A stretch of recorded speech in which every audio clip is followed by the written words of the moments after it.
Plant FAQs, Cordyline Sherbert.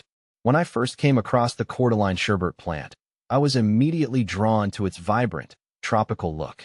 With its pink, cream, and green variegated leaves, it adds an exotic touch to any garden or indoor space. If you're like me and love plants that offer both color and low-maintenance care, Cordyline Sherbert is an excellent choice.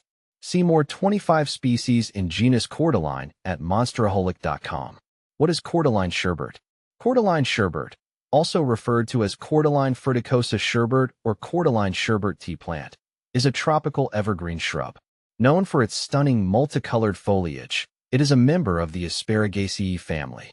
The plant's leaves display a striking blend of pink, cream, and green hues, making it a popular ornamental plant. Whether planted indoors or outdoors, Cordyline Sherbert adds a splash of tropical beauty wherever it is placed. How to care for Cordyline Sherbert? Cordyline Sherbert care is relatively simple, making it a good option for gardeners of all experience levels. I've found that this plant is quite adaptable, though there are a few essential things to keep in mind.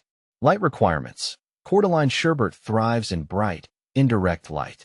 Too much direct sunlight can scorch the leaves, but too little light may cause the vibrant colors to fade.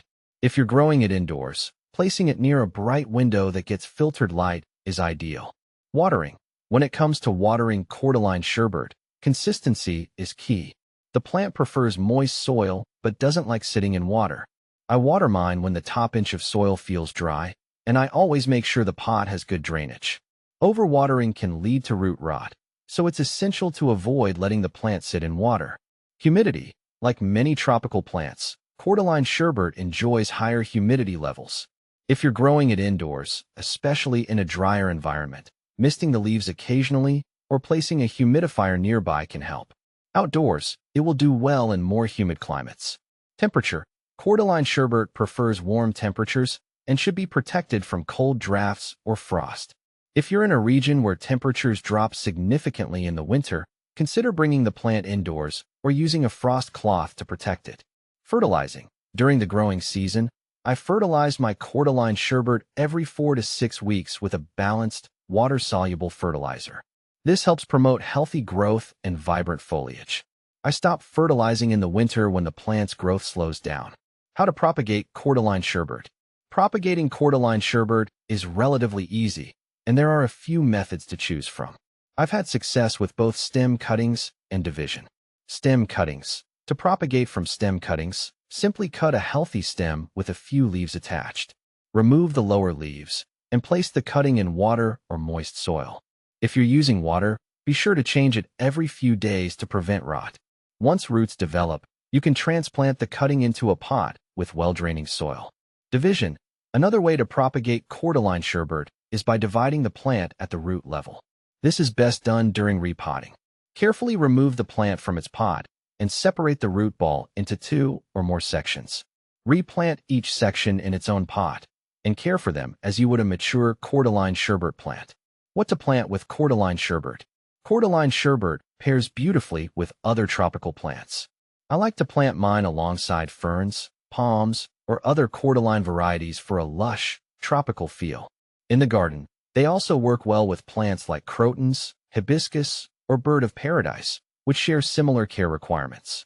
If you're growing Cordyline Sherbert indoors, it can be paired with plants like monsteras or philodendrons, creating an attractive display of varied textures and colors. Common problems and solutions. Even with its easygoing nature, Cordyline Sherbert can sometimes run into a few issues. Here are some problems I've encountered and how to address them.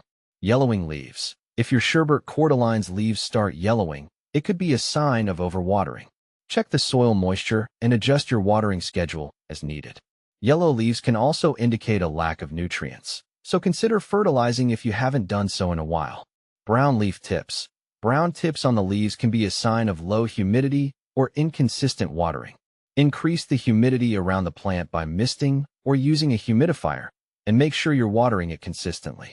Pest issues. Like many indoor plants, Cordyline Sherbert can sometimes attract pests like spider mites or scale.